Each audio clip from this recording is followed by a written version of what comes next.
So how many more times does this have to happen before we admit something is deeply broken in this country? Early Sunday morning, around 1:30 a.m., Palm Beach, Florida, a man drives up to the gates of Mar-a-Lago with a shotgun and a gas can. And within seconds, Secret Service agents are making a life or death decision. Now, this wasn't a drill. It wasn't a protest. It wasn't some confused tourist. This was another armed individual breaking the security perimeter of a president's residence. And this time, it ended in gunfire. We now know that the man has been identified as 21-year-old Austin Tucker Martin of Cameron, North Carolina, 21 years old. According to law enforcement sources, Martin tried to enter Mar-a-Lago armed with a shotgun and carrying a gas can when confronted inside the inner perimeter. He was ordered to drop both items. Palm Beach County Sheriff Rick Bradshaw says Martin dropped the gas can, but then raised the shotgun into a firing position. And at that moment, Secret Service agents did what they're trained to do. They neutralized the threat. 2 Secret Service agents and a sheriff's deputy were involved in the confrontation. No officers were injured. President Trump was not at Mar-a-Lago at the time. He was in Washington, D.C., hosting the governor's dinner at the White House. But think about this.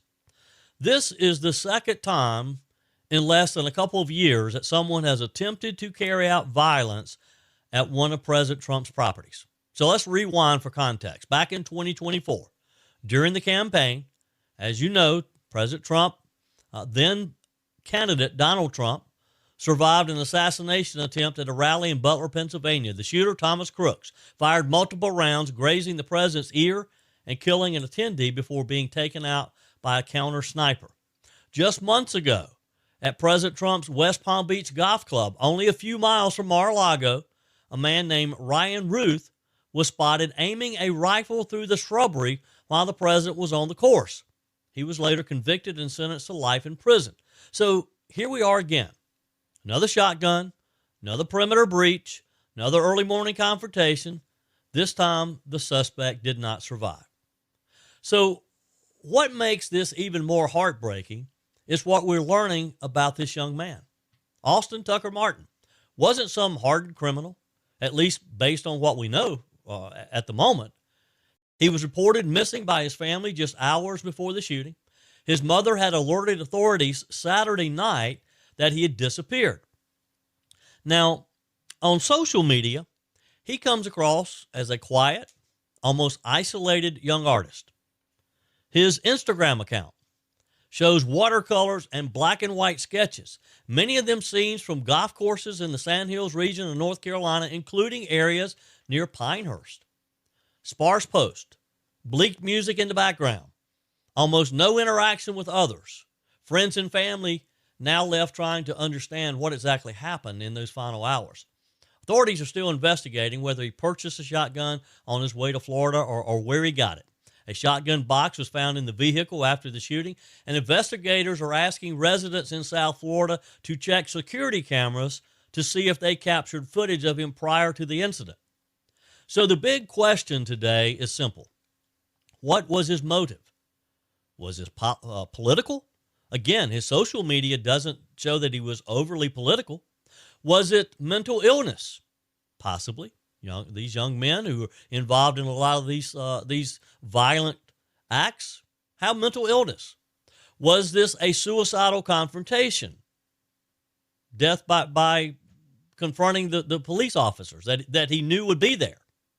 Was this an attempted act of arson and mass violence? Why do you show up with a gun and a gas can? What was the purpose of the gasoline? Right now, law enforcement, they're not saying. But what we do know is this. He drove hundreds of miles from North Carolina to South Florida. He had a shotgun. He was armed. And he breached the inner perimeter of a president's home. That doesn't happen by accident. Now, here's where this story intersects with the broader national climate. White House Press Secretary Caroline Leavitt praised the Secret Service for acting quickly and decisively to stop what she called a crazy person armed with a gun and a gas canister.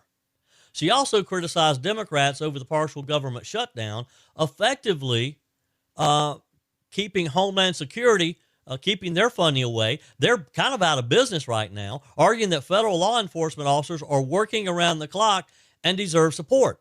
And by the way, Secret Service, the very officers who took this young man out, are right now working without pay. Treasury Secretary Scott Bessent went further, suggesting that heated political rhetoric is helping normalize violence against political opponents. Now, whether you agree with that assessment or not, here's what cannot be debated. Political violence is becoming disturbingly frequent in this country. Can we agree on that? It's no longer unthinkable. It's no longer shocking. It becomes part of the news cycle.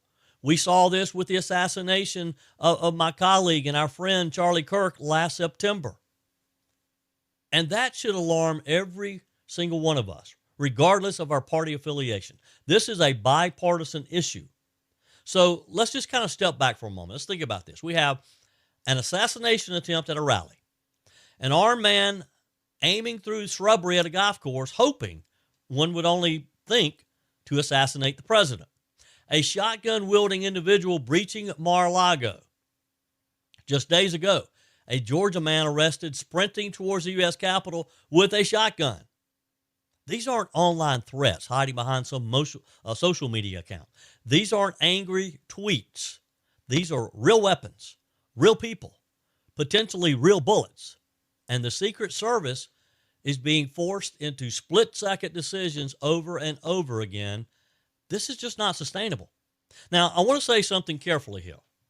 We don't know Austin Martin's mental state. We don't know his political beliefs.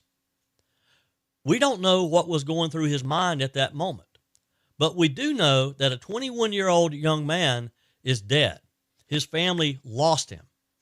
His family, who reported him missing just hours earlier, is now planning a funeral in North Carolina. Somewhere in the Tar Heel State tonight, parents are replaying every conversation, every warning sign, every moment, wondering what they missed. And somewhere in Florida, Secret Service agents are filling out reports about yet another armed confrontation at a presidential property. This is the human cost of this instability, of these mental lapses, personal and political. So here's the uncomfortable truth that we have to deal with. America is living in an era of elevated political temperature. I think we can all agree to that. The language is hotter. The accusations are sharper. The distrust is deeper. And when rhetoric gets dehumanizing, unstable individuals sometimes take it as permission to do unthinkable things. That doesn't excuse what happened. It doesn't justify it, but it forces us to confront this atmosphere, this political climate that we're creating. We can't normalize threats. We cannot shrug at assassination attempts. We cannot treat political violence like just another trending topic, because the next time it might not end this way. And let's just acknowledge something else here. The Secret Service did exactly what they are trained to do. They issued commands. They gave him a chance to drop the weapon. Instead, he dropped the gasoline and he raised the shotgun. And at that point, the outcome was inevitable. The job is not to guess intentions. It is to eliminate threats. That is exactly what they did. But we're left with the bigger question here. Why are young men, and it's often young men, spiraling to this kind of desperation?